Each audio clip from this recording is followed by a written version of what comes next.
j'écoute la vie d'Oussama Ammar, il n'y a rien qui me paraît fou en fait. Peut-être qu'il exagère à certains moments, mais ça me paraît pas être de la mythomanie. Peu importe ce que tu fais dans ta vie, tu fais du sport pour prendre du muscle, ou enfin juste pour devenir fit, tu veux être productif, tu veux être en forme. Le sommeil c'est le plus important, il ne faut absolument pas le renier. Quand tu as un business, derrière le business, il y a toujours un businessman qui a un corps. Et ce corps, il est constitué de différents organes. Et si tu prends pas soin de ton corps, tu ne peux pas penser qu'au final, ton business, il va fonctionner correctement. Après, il faut pas non plus se mentir, hein, quand tu as un business et tout. À un moment, tu as un client qui a payé 2000 balles une soirée, il y a un bug dans la nuit, tu dors pas, tu vois, tu règles le bug. Tu vas pas dire non, mais attends, faut que j'ai mes 6 heures de sommeil. C'est extrême, mais c'est un exemple. À un moment, si vraiment tu as un business et tu veux ton argent, s'il y a un gros deal, tu dors pas. On va pas se cacher, l'entrepreneur moderne, il est stressé de manière chronique. Toi qui arrives donc à gérer cette situation qui est de ne pas prendre de mauvaises décisions quand tu es sous le stress, est-ce que tu aurais des conseils à donner aux personnes qui nous écoutent? Est-ce qu'il y a un protocole que tu mets en place? Quelles sont les étapes que tu mets en place pour éviter cette situation critique? Déjà, Bienvenue à tous dans ce nouveau podcast. Aujourd'hui, j'accueille Alexis. Alexis, bonjour. bonjour Théodore, comment ça va? Ça va super et toi? Ben, ça va super, écoute, ça fait plaisir. Comme tu le sais, aujourd'hui, je t'ai invité pour qu'on puisse parler entrepreneuriat, santé et biohacking. Et pour ceux qui ne te connaissent pas, parce que c'est sûr que lorsque on n'est pas encore assez exposé sur les réseaux sociaux, il n'y a pas tout le monde qui nous connaît. Est-ce que tu serais ouvert à te présenter ce que tu fais aujourd'hui, quel est ton business? Je te laisse Ouais, la bien liberté sûr. de choisir. Donc moi c'est Alexis Dubin, maintenant ça fait depuis 3 ans que je travaille dans l'IA. Au début j'ai commencé à travailler en tant que formateur pour des entreprises. Tu vois, quand tu fais des formations Calliope en France avec des entreprises qui te prennent en tant que formateur. Puis ensuite j'ai commencé à avoir ma propre agence d'automatisation, Automascale. Et puis j'ai enchaîné à avoir à faire mon propre SaaS, WhatsSetter, un agent IA sur WhatsApp qui permet de remplacer justement les setters sur WhatsApp par une IA qui suit exactement le script comme un vrai setter finalement. Et voilà, donc je me suis spécialisé, on va dire, dans le développement avec l'IA. Au début, c'était plus avec des outils no-code, mais depuis maintenant 7, 8 mois, voire un an, je fais ça, on va dire, avec ce qu'on appelle du vibe coding plus du développement, où c'est un peu plus technique pour vraiment créer des logiciels de A à Z, quoi. Ok, est-ce que tu serais ouvert de nous parler un petit peu plus de Wellsetter Ouais, pour bien ceux sûr, je suis qui, ouvert. pour que les gens aient vite comprendre ce que c'est? Ouais, ouais. WhatsApp, c'est dans le nom en fait. De base, si vous faites des pubs Facebook, des ads, où vous avez beaucoup d'entrées de leads tous les jours et vous devez les contacter le plus souvent via WhatsApp, en fait, la plupart des gens qui ont un gros flux, ils embauchent ou ils payent des setters à la commission. Donc en gros, des mecs que dès lors que le mec va s'inscrire, le mec il va le contacter sur WhatsApp et il va essayer de prendre rendez-vous avec lui. Donc ce qu'on appelle qualifier, quoi, de qualifier le client. Le lead, du coup, ça s'appelle un lead. Et WhatsSetter, c'est on remplace ce mec-là, le setter qui contacte le lead, par une IA qui va contacter le lead et qui va qualifier le lead, puis automatiquement te donner une notification quand le lead sera qualifié. Et voilà, c'est aussi simple que ça. Mais on l'a Tu dirais que c'est une optimisé mer. vraiment pour les tunnels de vente type ad Facebook, Instagram, tunnel de vente, tu reçois des leads grâce à tes formulaires. Donc si je comprends bien, c'est un peu une version améliorée de MiniChat qui est adaptée vraiment pour WhatsApp et pour les tunnels de vente. Ouais, C'est bien c'est ça? ça, exact. Ouais. Et je me rappelle la dernière fois que je parlais avec toi que tu avais une vie assez atypique. Est-ce que tu pourrais développer sur ce sujet? Parce que je sais que aujourd'hui, ta vie, si tu la racontes à quelqu'un, il pourrait ne pas y croire. Moi, j'ai pas vraiment une vie très atypique. Ça dépend à qui tu racontes ma vie. Oui. Parce que si, par exemple, si tout le monde traite Oussama Ammar de mytho, moi, quand j'écoute la vie d'Oussama Ammar, il y a rien qui me paraît fou, en fait. Peut-être qu'il exagère à certains moments, mais ça me paraît pas être de la mythomanie, tu vois. Et moi, justement, les gens qui disent, par exemple, que sa vie est du mytho, je comprends pas réellement. Mais tu vois, mais il a rien dit de fou, finalement. Et ben là, moi, c'est vrai qu'une fois, je l'avais raconté, je crois, à une meuf, quelque chose comme ça. et elle pensait que je mentais. Alors que franchement, j'ai rien fait de fou dans ma vie, sachant que j'ai 23 ans, donc j'ai pas eu le temps de faire beaucoup de choses. C'est juste que je voyage, j'essaie de voyager, de rencontrer des gens. Et quand tu dis oui à certaines choses ou d'autres pourraient dire non, ben forcément, il t'arrive des trucs qui n'arrivent pas à d'autres personnes, quoi, tout simplement. Oui, c'est certain. Et d'ailleurs, par rapport au déplacement, tu dois en être conscient, dépendamment à quelle distance tu vas te déplacer de l'endroit où tu habites, tu peux avoir le phénomène de jet lag. C'est cette configuration où le corps, il va s'adapter au rythme circadien qui va être dans la zone dans laquelle il va aller. C'est-à-dire que si aujourd'hui tu habites en Europe et que demain tu pars aux États-Unis, tu vas avoir une Ouais, latence, une période où ton ouais, ouais. corps va devoir s'adapter pour pouvoir juste recalibrer l'heure qu'il est à l'intérieur. Est-ce que toi aujourd'hui, comment ça s'est passé quand tu es allé dans cette Non, mais moi, destination dans laquelle tu te trouves aujourd'hui? bah, j'ai pas de jet lag, hein, c'est en Europe, hein. Donc, maximum plus 2 heures, ou c'est un grand maximum, ou plus 4 heures. Plus 4 heures, c'est pas un truc de ouf quand même. Tu vois, par exemple, en Serbie, je me rappelle même plus en Serbie, mais je crois qu'en Serbie, ça doit être plus 2 heures ou sur le même fuseau horaire. Budapest, c'est le même, je crois, et la Géorgie, c'est plus 4, c'est comme Dubaï. Hmm. Euh, donc il n'y a pas eu d'adaptation réelle en fait. C'est même plutôt bénéfique quand tu vas sur... Alors forcément si tu vas en Amérique latine, tu as des gros 8 heures de différence. Mais ici c'est pas le cas. Donc là limite c'est bénéfique parce que si tes clients ils sont français, toi tu te lèves genre à 7 heures du matin pour bosser et personne te fait chier le matin parce qu'en fait ils dorment quoi. Tu Mais vois? oui, clairement. Et du coup, tu peux avancer. Donc, je pense que c'est hyper bénéfique si tes clients sont français d'avoir un plus, plus 4 ou plus 2, tu vois, parce que ça te laisse du temps avant d'entamer la journée, avant que tes clients entament la journée. Et toi, de ton côté, tu nous as dit que le fait de changer d'environnement, ça t'amène aussi à t'ouvrir aux gens. Mais concrètement, dans ton cerveau, comment est-ce que le fait de faire ce mouvement, que ce soit dans le monde physique, comment est-ce que ça te permet d'avoir des idées que tu n'aurais peut-être pas eues en France? Qu'est-ce que ça change concrètement pour toi aujourd'hui d'être à l'étranger, pas seulement pour des raisons financières, mais aussi pour des raisons culturelles? Qu'est-ce que ça t'apporte concrètement?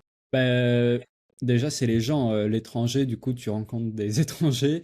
Enfin, pour toi, c'est toi l'étranger parce que tu vas dans le pays en question. Mais franchement, c'est très bénéfique parce que tu as une autre vision du monde par des gens. Bon, quand tu es en Europe, on va dire, on reste des Européens, donc on a un pilier commun qu'on se partage entre Européens, entre guillemets. Tu vois, c'est pas si tu vas en Inde ou en Amérique ou latine ou du Nord, tu vois, ça n'a rien à voir. Là, ça reste l'Europe. Et en même temps, c'est des gens. Parce que la France, c'est quand même. Chaque pays a quand même son identité, tu vois. Donc, si tu vas en France, ben, tu connais globalement comment vont penser les Français en termes de business, etc. Et donc, si tu vas en Estonie, tu vas aussi comprendre qu'ils pensent d'une manière différente. Ou en Serbie, dans les pays de l'Est, ils sont plus opportunistes sur tout ce qui est business. Ils sont prêts à... En fait, s'ils parlent d'un truc, ils font des actes, tu vois. Et dans les pays de l'Est, je dirais, c'est plus libéral la façon de penser, parce que peut-être que les gens étaient plus dans la merde à un moment à l'époque, et du coup, dès lors qu'il y a une opportunité à prendre, mais ils la prennent, tu vois, ils se posent pas des questions bizarres. Et globalement, c'est déjà un énorme avantage, tu vois, et en plus, quand tu es dans ce genre de pays, tu te démarques aussi en tant qu'étranger, parce que tu es un étranger, et donc c'est assez spécial, c'est-à-dire que ils te voient pas tous les jours. Tu vois, si tu vas en Serbie, mais ils voient pas des Français tous les jours. En Géorgie, pareil. Donc en fait, ça initie la discussion, tu vois. Si t'es un peu timide, par exemple, ben, le fait d'amorcer une discussion, tu peux dire juste tu parles français, t'en as, ils vont te regarder bizarre, ils vont te dire mais tu viens d'où tout ça, et là boum, t'as la discussion qui commence, En fait, c'est par ça qui se exemple. passe, tu vois. Parce que, est-ce que tu considérerais aujourd'hui la France comme un pays qui fait comprendre qu'il faut prendre son temps pour réussir? Parce que c'est ce que tu es en train de dire un peu. Que à l'étranger, ils sont un peu dans un esprit assez communiste où il faut passer vite à l'action. C'est un peu l'histoire de tous les pays de l'Europe de l'Est. Est-ce Je que sais tu le pas vois si comme l'esprit ça? communiste, si ça s'appelle comme ça. Je suis pas sûr.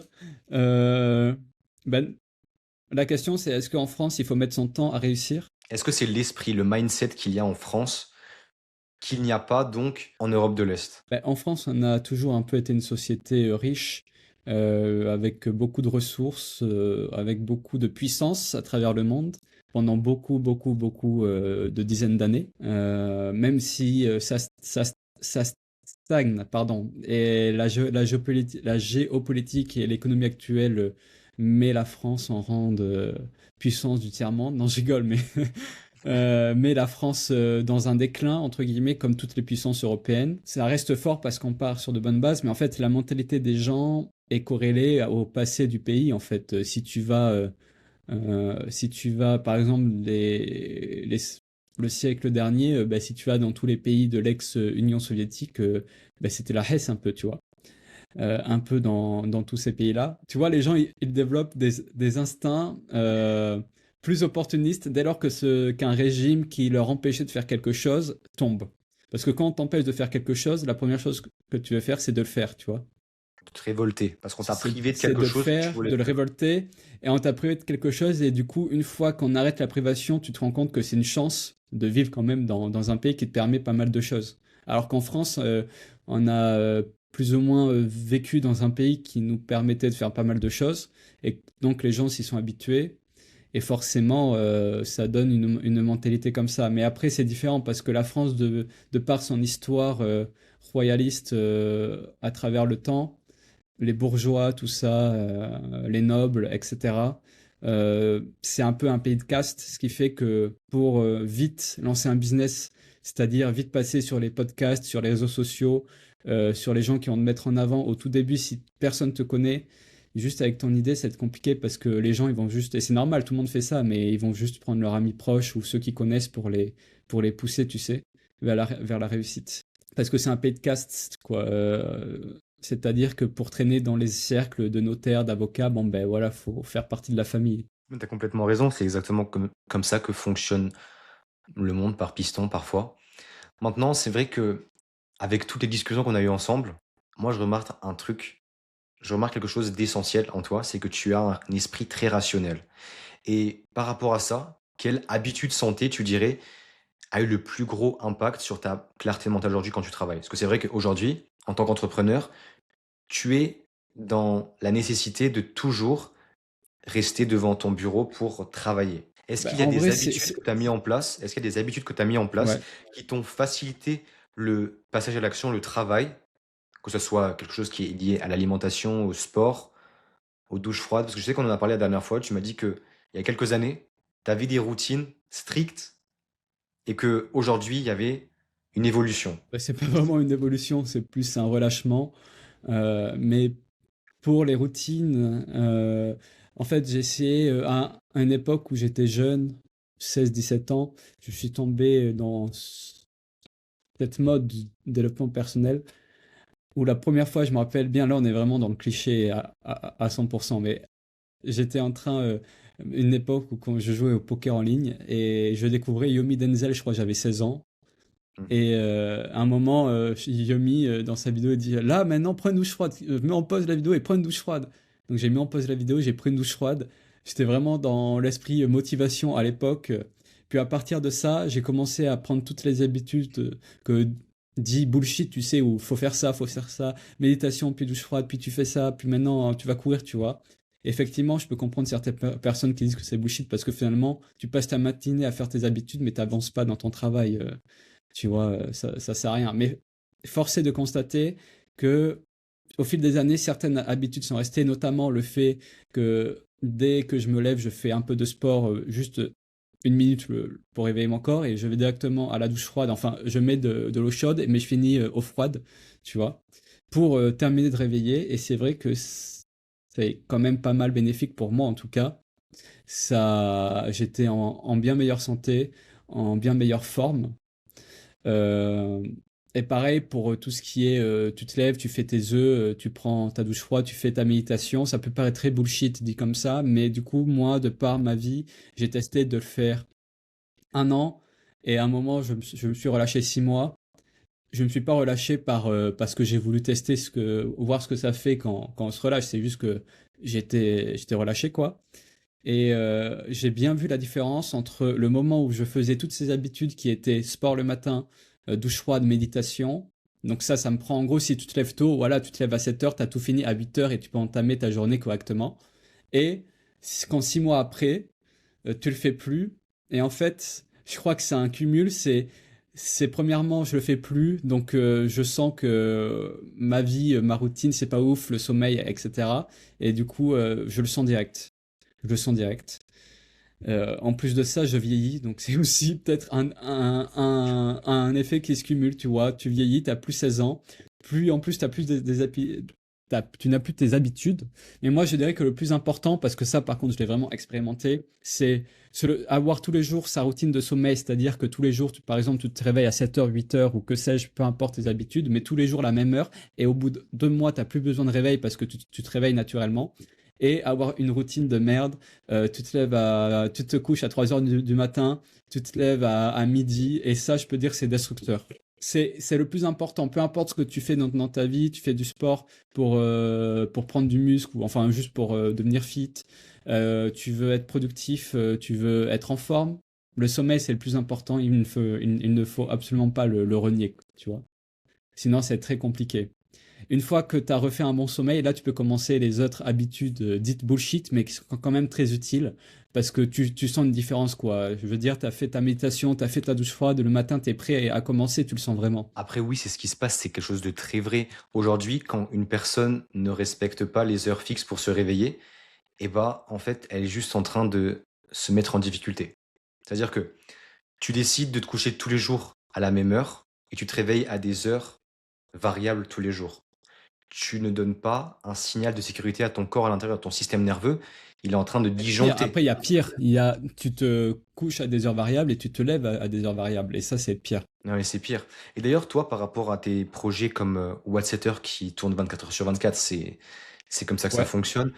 Comment tu fais, toi, vraiment pour déconnecter et garantir à ton corps un sommeil réparateur? Tu viens de le dire, c'est super important. Comment est-ce que tu fais, toi? Ben, je t'avoue que c'est la première fois que je lance un truc où ça marche 24 heures sur 24 et qu'il y a des bugs. Donc, par exemple, il y a des clients, ben, il faut bien que ça marche pour eux. Donc, à un moment, j'ai pas le choix. Et au début, il y a beaucoup de sacrifices. Et encore d'ailleurs. Et, et malheureusement, j'ai pas géré au début parce que c'était la première fois que ça arrivait pour moi. Mais finalement, les clients, ils vont pas te faire chier à minuit ou je sais pas quoi. De toute façon, tu dors. Donc, c'est à toi d'imposer tes propres règles. Sinon, tu peux vite jamais dormir, en fait. Et à chaque fois, régler le dernier bug qu'il y a, terminer la feature que tu veux mettre, répondre à ce client-là, etc., etc. Et franchement, c'est chiant, tu vois. J'aurais préféré un business, comme dirait Tougan, là, low technologie, low tech, je sais pas quoi, les 4 L, pour tu fais ton truc et ça tourne tout seul, tu vois. Moi, il y a de l'IA, il y a plusieurs trucs connectés qui peuvent crash, ils peuvent avoir des updates. Donc, il y a toujours aussi une constante, une veille commerciale, entre guillemets, à faire. Et en fait, tu peux vite tomber, du coup, dans dans une spirale destructrice en fonction de ça. Donc je dirais que c'est possible, mais il faut juste te forcer à décrocher, tu vois. Tu dis, ben vas-y, là j'ai mes habitudes, je fais ça, je travaille là, et c'est tout, tu vois. Et après, il faut être focus pendant que tu travailles pour bien avancer sur ce que tu voulais faire. De toute manière, si tu commences à être dans tes spirales infernales, tu vas jamais, tu vas jamais, entre guillemets, c'est pas bénéfique sur le long terme. Cependant, après, il faut pas non plus se mentir, hein, quand tu as un business et tout, à un moment, tu as un client qui a payé 2000 balles une soirée, il y a un bug dans la nuit, tu dors pas, tu vois, tu règles le bug. Tu vas pas dire non, mais attends, faut que j'ai mes 6 heures de sommeil. Il va dire ok, ben rembourse-moi alors, tu vois. Enfin, c'est extrême, mais c'est un exemple. À un moment, si vraiment tu as un business et tu veux ton argent, s'il y a un gros deal, tu dors pas. Mais Oui, mais ça, tu le fais pas tous c'est les des jours, tu cas vois. rares aussi. C'est pas forcément Oui, à c'est chaque ça. fois applicable. Ça va dépendre du client, ça va dépendre de Exact. combien est-ce qu'il va y avoir de récurrence, de Oui, c'est grandes ça. commandes. C'est ça. Mais du coup, c'est pour ça que moi, malheureusement, pour être tout à fait honnête, j'ai pas les mêmes habitudes que j'avais il y a 3 ans. Et je sais pas si c'est à cause de l'âge du travail que je fournis. Enfin, j'ai 23 ans, j'abuse quand je dis de l'âge. Mais quand t'as 16 ans, quand même, c'est pas pareil que t'as 23. Toi, t'as vieilli en soi. Mais en soi, je sens une sacrée différence. Et je pense que ça va être hyper bien quand je vais tout revoir. Là, pour l'instant, je m'occupe de mon sommeil, puis, puis ensuite, et je fais toujours les douches froides d'ailleurs. Ça, j'ai pas loupé, mais j'ai arrêté la méditation. Mon sport, je le fais plus tellement tous les jours ou pas complètement. C'est n'importe quoi. J'ai la chance d'avoir une bonne génétique, donc quand je m'y remets, ça va. Je deviens pas obèse, mais à part ça, c'est pas ouf. On n'a pas encore parlé énormément d'alimentation. C'est vrai que là, tu viens de nous expliquer que Ouais. tu respectais les douches froides, que tu cherchais vraiment, parce que même tu cherchais à prioriser ton sommeil. Tu me dis que tu es dans une période où tu es en train de construire ce business qui a beaucoup de bugs par le fait que l'IA se développe tous les jours de Enfin, plus en il a plus. pas de bug là, c'était au début, hein. Parce que là, Oui, mais tu on vois ce que dirait je veux que dire. mon SaaS, il y a plein de bugs. Non, c'est des fois, oui, oui, je vois. Je vois ce que tu veux dire.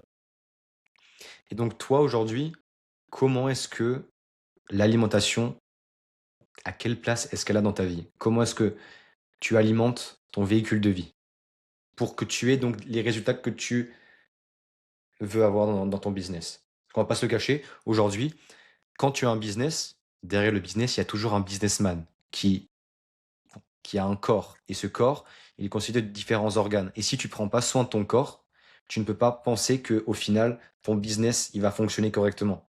Là, on parle bien sûr sur la privation chronique, tu vois. Si on part du Ouais. principe que c'est sur une très courte durée, une très courte saison de vie, ça passe. Mais sur le long terme, ça passe pas. Comment est-ce que toi, aujourd'hui, tu gères ton alimentation avec les routines que tu t'imposes avec le business que tu développes? Écoute, là, c'est pareil. Quand j'avais 16, 17 ans, 18, 19, 20, j'habitais chez mes parents. Donc, c'était assez facile. Il n'y avait rien à payer. Je disais à ma mère, je veux ça, ça, ça. Et ensuite, je faisais la cuisine, mais elle aussi. Mais tu vois, c'est sain, tu vois. À chaque fois, c'est des trucs, des poivrons, du riz, des légumes, de la viande. Tu fais pas des trucs de fou. Et quand je me suis expatrié, quand j'ai voyagé, forcément, t'es là, t'es dans le supermarché. Des fois, moi, je suis assez gourmand, tu vois. Genre, t'achètes des petites dingueries et j'ai jamais pris le temps d'avoir une routine en mode là, ce jour-là, je me fais à manger pour 5 jours que je mets dans des Tupperware et comme ça, je réfléchis pas à quoi je vais manger ce soir. Et ça, faut vraiment le faire, sinon c'est chiant en fait. Là, depuis quelque temps, en fait, depuis que, en gros, je suis pas chez moi, enfin chez moi. Quand je dis chez moi, chez mes parents. Euh, Soit je commande, soit je vais quelque part. Mais c'est toujours quelque chose où tu réfléchis, donc c'est un peu chiant. Le mieux, pareil, j'ai testé quand je m'alimente bien, c'est-à-dire avec des aliments sains. Je suis pas expert dans l'alimentation, mais moi, en gros, je me fais des riz, du riz, du poivron, du poulet, du bœuf, puis des œufs, puis des haricots verts, tu vois, des trucs comme ça. Mais je connais pas plein de variantes de ouf, des trucs, mais récemment, tu sais, j'ai vu des vidéos sur YouTube des mecs qui préparent avec plein de variétés et de la bouffe pour 5 jours en une fois. Tu sais, Mmh. ça te prend 1 heure ou 2 heures et t'es prêt pour toute ta semaine. Et ça, c'est hyper bénéfique parce que à la fois tu manges, c'est très bon parce que t'as fait des trucs de ouf avec de la sauce et tout. Et du coup, c'est très bon, c'est très sain. Et en plus, c'est un gain de temps considérable parce que tu n'as pas à réfléchir tous les soirs, tous les midis. Qu'est-ce que je vais grailler en fait? Qu'est-ce que je vais manger? Tu vois? Et ça, c'est hyper, hyper bénéfique. Alors, soit t'as un peu d'argent et t'as quelqu'un, t'as une cuisinière qui fait ça tout le temps chez toi, tu vois. Soit t'as une femme qui te fait ça tout le temps chez toi, tu vois. Euh, mais pareil, en gros, ta femme, elle travaille pas parce que si elle doit te faire à manger le matin, le midi, le soir, bon, ben voilà, ça veut dire que t'as pris une femme au foyer, tu vois. Donc, pareil, il faut avoir beaucoup d'argent parce qu'il faut financer le train de vie pour deux. Et troisièmement, soit si... ou sinon, tu peux commander tous les jours. Pareil, si tu as de l'argent, tu commandes tous les jours, mais c'est pas forcément très sain, à part si tu trouves un restaurant à côté de chez toi par chance, où tu as des trucs sains de ouf à chaque fois. Forcément, c'est pas tout le temps le cas. Donc, je pense que même, en vrai, même si tu as de l'argent et pas trop le temps, le fait de cuisiner une fois pour 5 jours, tu mets ça dans des Tupperware, c'est quand même le plus bénéfique dans tout ce que je viens de citer là. Ou le plus bénéfique quand t'as vraiment de l'argent, t'as une cuisinière qui te prépare des trucs sains tous les jours. Tu la payes que pour ça, Ouais, tu ça, vois. bien sûr, ça va intervenir lorsque tu vas avoir le standard de vie nécessaire pour que tu puisses te permettre d'avoir accès à toutes ces choses. Enfin, c'est totalement. évident. Moi, je pense que quand tu as de l'argent, le plus important, c'est pas d'acheter forcément au début des Rolex ou je sais pas quoi. Franchement, c'est un luxe d'avoir un cuisinier chez toi. Il te fait ta bouffe sain. C'est hyper bénéf parce que à chaque fois, c'est hyper bon et hyper sain. Et ça, donc, ça dépend les pays, hein.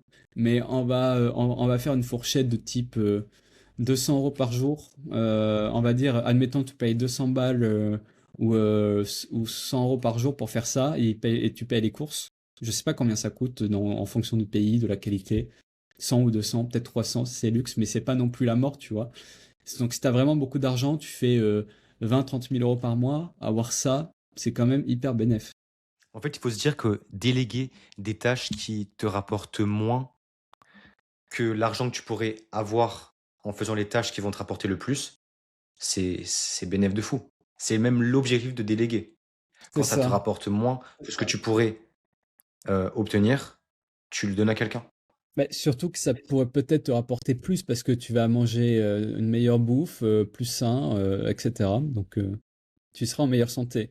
Et la santé, je pense qu'on est jeune donc on peut pas savoir quand c'est la merde, mais quand c'est la merde ta santé, je pense que tu as bien le seum. Et tant qu'on ne l'a pas vécu, on s'en fout, tu vois. On peut faire des excès, mais je pense que c'est le plus important. Enfin, c'est pas, je pense, c'est le plus important. C'est ta vie, quoi. C'est la vie avec un grand V. Non, je rigole. En fait, je suis, je suis, je C'est la suis, vie. je suis de la vie, je suis d'un autre avis, tu vois. Même en étant jeune, on peut voir des symptômes d'une santé non optimisée.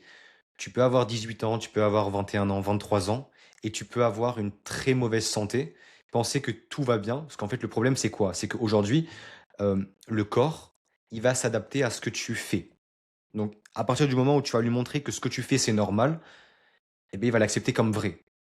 Donc si tu commences, je sais pas, à croire il faut que tu manges n'importe quoi et que c'est bon pour ta santé et que t'as pas besoin de sortir dehors pour juste marcher un minimum pour avoir de la lumière du soleil, ton corps il va l'accepter comme une information et après il va dire ok, mais on continue à fonctionner de cette manière, même si je fonctionne pas correctement, c'est ce que tu me donnes et je ne fais que en fait opérer ce que tu me donnes. Bah, moi, je suis d'accord. J'ai remarqué des symptômes justement liés à mon corps. Enfin, sur mon corps liés à mes mauvaises habitudes et une mauvaise santé. Et il s'avère que quand j'ai une mauvaise santé globale qui est liée au sommeil, à l'alimentation, à toutes ces choses-là, j'ai des boutons qui apparaissent dans le dos, des boutons rouges là, enfin je sais pas comment ça s'appelle, mais des petits boutons un peu partout. Alors c'est pas sur le visage, j'ai de la chance, mais je peux clairement voir quand tout va bien, je n'ai absolument rien. C'est fou, j'ai absolument rien. Et quand je sens que je suis pas en bonne santé, j'ai pas un bon sommeil, je suis fatigué, je suis pas bien, j'ai des cernes et tout, enfin je suis pas bien quoi. Et là comme par hasard, j'ai plein de boutons dans le dos. Enfin plein de boutons, tu m'as compris. J'ai des boutons qui apparaissent dans le dos. Euh, c- et c'est pas bon du tout parce que moi, enfin, c'est un avertissement en mode de frérot, fais attention, tu vois. Sinon, je vais te mettre un coup bas, tu vas être dans la merde. Tu vois, c'est ton corps En qui fait, te parle un c'est peu ça que mal ça comme veut dire, ça et me dit, c'est ça que ça frérot, veut t'es dire. sérieux? Exactement. C'est ça Il que te ça veut parle dire, comme c'est que ça, ton tu corps, vois. il te parle. Ton corps, il te parle, il t'envoie un signe, il peut pas te parler de manière verbale en te faisant des phrases pour que tu puisses comprendre, arrête de faire ce que tu fais parce que ça me fait que me mettre en difficulté. Il te parle avec des signaux corporels. Il te crée des boutons de l'inflammation pour te faire réagir. Tu ressens une certaine douleur, tu dis, ah, ça fait mal les boutons, ah, donc il faut que je change quelque chose. Enfin, c'est pas que ça fait mal, c'est que c'est pas esthétiquement très beau. Donc, de toute manière, c'est pas ouf. Donc, si tu les avais pas Ça avant, dépend. tu remarques que Il y a des boutons, moi j'ai remarqué, qui peuvent faire mal. Ça va vraiment dépendre des personnes. oui, Si tu me dis aujourd'hui que oui. c'est des boutons juste qui sont Après, non esthétiques, après, c'est que tu as une chance, encore une on va fois. peut-être pas transformer le podcast sur les boutons, Non, mais, euh, mais non, ouais, c'est non, chiant en fait, de toute manière. encore une fois, Alexis, c'est toujours enrichissant de partager ce que les gens ont comme symptômes par rapport à la situation qu'ils vont se mettre. Si aujourd'hui tu respectes pas ta santé et que tu as ces symptômes, mais c'est intéressant de le partager parce que peut-être que quelqu'un va se reconnaître, il va voir que, ah oui, donc si j'ai ça, c'est que cette personne, elle a ça aussi. Et donc c'est normal. Tu vois, ça permet en fait Ouais. de rassurer les gens qui écoutent, qui se disent, ok, donc je suis pas le seul.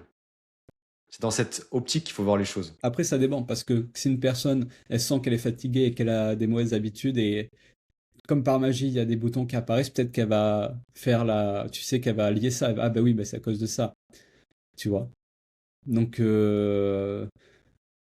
donc en soi, c'est pour ça que bah, c'est super important quand même d'écouter ton corps parce que quand tu fais de la merde, ça peut passer, mais quand à un moment ton corps commence à te montrer des signes, bon, faut peut-être que t'arrêtes. Faut peut-être arrêter, tu vois, parce qu'ensuite ton corps, il te fait pas de cadeau. Et ça permet, tu vois, des fois, quand tu as des signes comme ça permet de dire, bon, faut que j'arrête ce que je fais, là, mes conneries, je reprends de bonnes habitudes de vie et ça va passer. Comment ça se passe, toi, en ce moment, par rapport au fait que tu as créé aujourd'hui Whatsetter? Mais est-ce que c'était un outil de vente? C'est un Je suis pas tout seul, hein, oui, bien sûr, on est deux. vous êtes 2. Mais est-ce que c'est né d'une frustration personnelle avec, ton associé? Ou alors c'était plutôt un besoin de protéger ton temps par le fait de venir automatiser ces différentes tâches pour qu'il y ait donc un business qui tourne en automatique quand la saison de vie où tu te trouves aujourd'hui se termine? C'est pas lié à une frustration personnelle parce qu'à l'époque de la création, moi, j'avais mon agence d'automatisation d'agent IA. C'est plus lié à mon associé qui m'a appelé à l'époque et qui m'a dit, écoute, moi j'ai des tunnels de vente, j'ai plein de tunnels de vente pour mes clients et les setters sont chiants et c'est pas performant, là c'est chiant, il se passe ça. Est-ce qu'il y a moyen que tu fasses une automatisation pour corriger ça? Et c'est parti d'une automatisation à, ah ben on va faire un SaaS en fait parce qu'il y a un vrai potentiel. Et du coup, c'est ce qu'on va venir, excuse-moi, du coup c'est ce qu'on a décidé de lancer Whatsetter. Du coup, c'était pas ma frustration personnelle à moi parce que moi, je n'avais pas de tunnel de vente, je n'avais pas recours à des setters, je n'avais pas des clients qui faisaient ça. C'est tout est venu de mon associé et du coup, j'ai réellement vu que ça a réglé des problèmes de certaines personnes, donc c'était vraiment très bénéfique, tu Donc vois. si je comprends bien, en fait, c'est juste un problème qu'avait le marché et tu es venu, Exactement, apporter une solution. exactement. OK, et maintenant par rapport à ce système que tu as développé avec ton associé qui donc, répond à ta place et à tes clients, enfin ça leur permet d'automatiser donc les tâches. Est-ce que c'est quelque chose encore que tu n'arrives pas à lâcher le contrôle? Est-ce que c'est quelque chose qu'aujourd'hui, tu penses que même quand la saison de vie où tu dois tout gérer sera passée, est-ce que ça sera quelque chose qui t'impactera énormément? Sur le long terme, si tu continues à faire ce que tu es en train de faire aujourd'hui, qui est de, ne pas prendre soin de ta santé, que ce soit ton sommeil, ton alimentation, sur certaines choses, ton sport, quelles sont selon Ouais, toi les conséquences que tu peux avoir? bah c'est très simple, hein, ça, tout ça, ça te génère du stress, puis tu rentres dans une boucle et sur le très court terme, dans les mois, tu le remarques pas forcément, mais ensuite ton corps devient inflammé, tu es en inflammation constante. Et in fine, ça peut partir en couille de cancer, tout ça. En fait, sur les effets de merde, mais qui vont pas te tuer, c'est tu te sens fatigué, t'es tout le temps pas dans ton meilleur jour, tu vois, c'est chiant. Et dans les conditions extrêmes que ça peut apporter, c'est tout simplement, voilà, ça peut partir sur des maladies parce que ton corps, il va juste répondre comme ça, tu vois. Il y a des maladies qui vont apparaître parce que ton corps n'est pas en bonne santé. Donc c'est aussi simple que ça. Et ça, c'est vraiment des conséquences très graves qui, normalement, si t'es rationnel, te poussent à arrêter tes habitudes de merde. Parce que à un moment, te retrouver avec un cancer, bon, je dis à 30 ans, mais en vrai, je sais pas si ça arrive souvent, mais tu m'as compris, pas forcément un cancer, mais à 30 ans, avoir l'âge de vie d'un mec de 50 ans, je suis pas sûr que ça soit une situation d'avenir. Tu vois. En parlant de stress, est-ce que tu as eu des périodes dans ta vie qui t'ont tellement mis en difficulté que tu as dû arrêter certaines choses que tu faisais? Ou est-ce que tu as pris des mauvaises décisions par le fait d'être trop stressé? Parce que même si on est rationnel, quand on est sous, le coup de l'émotion, on peut faire des choses qui sont à l'extérieur de notre, manière de fonctionner habituelle. Ouais. Bah, j'ai pas vraiment été en situation de gros stress, à moins que je me rappelle plus. Peut-être au début de mon logiciel, quand on avait des clients et qu'il fallait les livrer, il y avait peut-être certains bugs, du coup, il fallait que je les règle.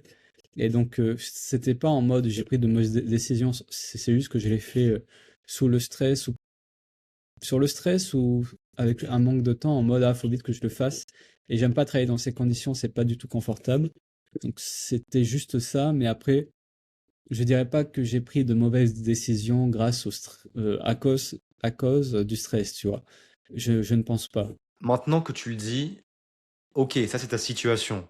Mais on va pas se cacher, l'entrepreneur moderne, il est stressé de manière chronique. Toi qui arrives donc à gérer cette situation qui est de ne pas prendre de mauvaises décisions quand tu es sous le stress, est-ce que tu aurais des conseils à donner aux personnes qui nous écoutent, qui sont entrepreneurs et qui voudraient savoir comment toi tu fais pour sortir de cette situation et prendre la bonne décision? Est-ce qu'il y a un protocole que tu mets en place, des choses que tu te dis à toi-même? Quelles sont les étapes que tu mets en place pour éviter cette situation Bah, critique? déjà, premièrement, tu mets de côté tous les clients qui ne sont pas prioritaires et qui te cassent les couilles alors que c'est pas forcément le timing. C'est-à-dire que La si tu envoies un priorisation. message le week-end tard, c'est pas le moment, tu vois. Faut pas commencer à leur répondre, sinon tu leur fais comprendre que ils peuvent t'envoyer des messages, je sais pas, à minuit ou le week-end. Après, quand tu commences et que tu es entrepreneur, forcément tu travailles tous les jours, mais ça va ancrer une mauvaise habitude chez les clients de te contacter tout le temps, tu vois, peu importe les jours. Être trop disponible, tu veux dire. Deuxièmement, il serait utile de sortir un petit peu dehors, se promener, faire des tours de terrain, tu vois.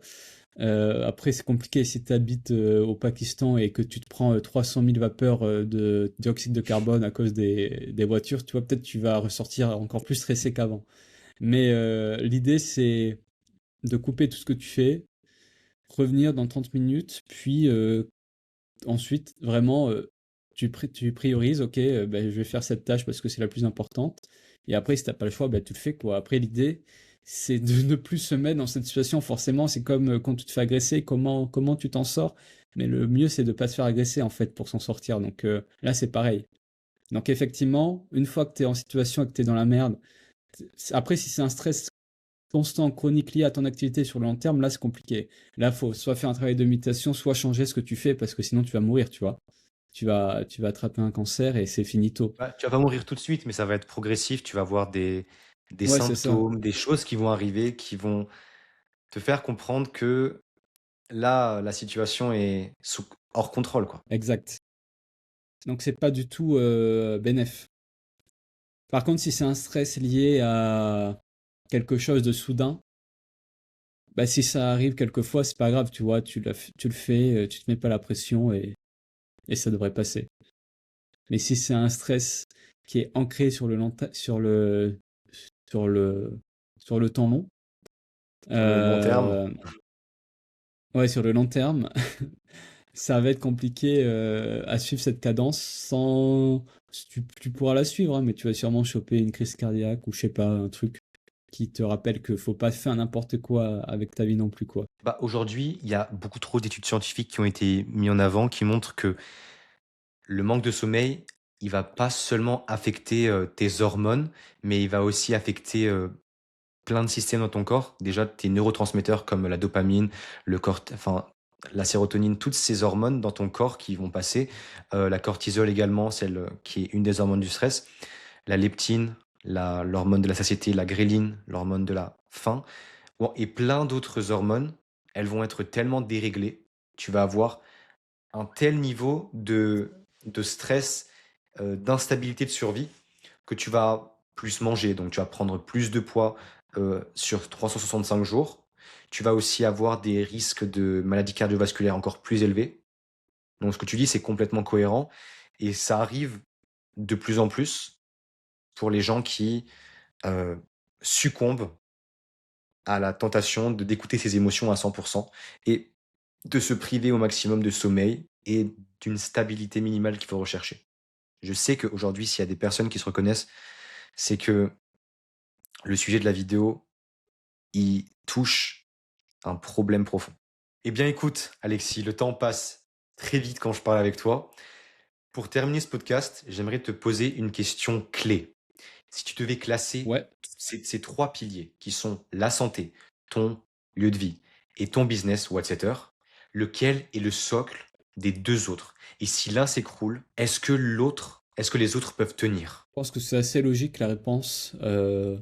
Et celui qui ne répond pas ça, je sais pas ce qui va se passer pour lui, mais je pense que la santé, enfin, de toute façon, si t'as pas la santé, tu peux rien faire du tout. Tu peux pas bouger, enfin, pas forcément bouger, mais si t'as pas la santé, t'as plus rien, tu vois. Euh, T'as vraiment plus rien parce que même si ensuite, effectivement, le business, ensuite, ça te permet d'avoir de l'argent qui te permet d'avoir peut-être une meilleure santé, un meilleur lieu de vie. Donc ça, en fait, ça pourrait être ce socle qui permettrait d'alimenter les deux autres. Mais moi, je pense pas que ça soit au tout début. En fait, si tu commences au tout début, faut prioriser la santé.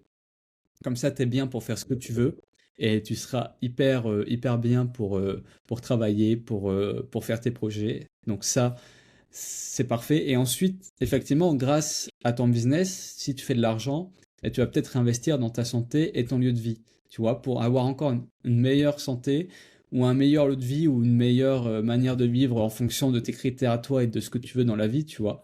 Mais effectivement, réinvestir dans la santé, comme on parlait tout à l'heure d'avoir un chef personnel qui te fait la cuisine hyper saine, hyper bonne, ça c'est quand même pas mal. Donc réinvestir dans des choses comme ça, c'est vraiment bien. Donc au tout début, quand t'as encore rien, que t'as pas encore commencé, si t'as pas une bonne santé, tu auras un temps de retard, tu vois. Et pour le long terme, c'est très mauvais. Donc focus-toi à avoir une meilleure santé, être en bien meilleure forme, et ensuite tu peux enchaîner sur le business qui ensuite te permettra d'avoir encore une meilleure santé et encore un meilleur lifestyle, pardon, global quoi, en gros. Eh bien, écoute, merci Alexis d'avoir été aujourd'hui avec moi dans ce podcast. Est-ce que tu pourrais nous dire où est-ce qu'on peut te retrouver sur les réseaux sociaux? Est-ce que... Non, parce que j'ai pas encore de réseau très développé, si ce n'est LinkedIn, là où je fais mon marketing. Et sinon, pareil, encore une erreur, je n'ai pas du tout d'Instagram ou créé d'Instagram au cours des dernières années. Donc pour l'instant, vous pouvez pas me retrouver, à part sur Whatsetter ou sur LinkedIn, et Et c'est tout. LinkedIn, si tu pouvais nous le donner, comme ça on sait... Juste Alexis Dubin, quoi, sur la barre de recherche, et c'est bon. Dubin, Ouais. c'est ça? Et de mon côté, si tu es coach en ligne, consultant ou un infopreneur, que tu cherches à optimiser ta santé en termes d'énergie, de clarté mentale et de focus, je t'invite à prendre un rendez-vous dans la description si tu es qualifié, uniquement pour les entrepreneurs qui font plus de 5 000 € par mois. Dans cet appel qui sera avec moi, on viendra mettre en place un plan détaillé de ta vie sur mesure pour savoir ce que l'on va pouvoir mettre en place dans ton quotidien pour améliorer ta santé. Moi, je te dis à la prochaine, c'était Théodore. Salut. À la prochaine. Et c'était Salut. Alexis. Salut.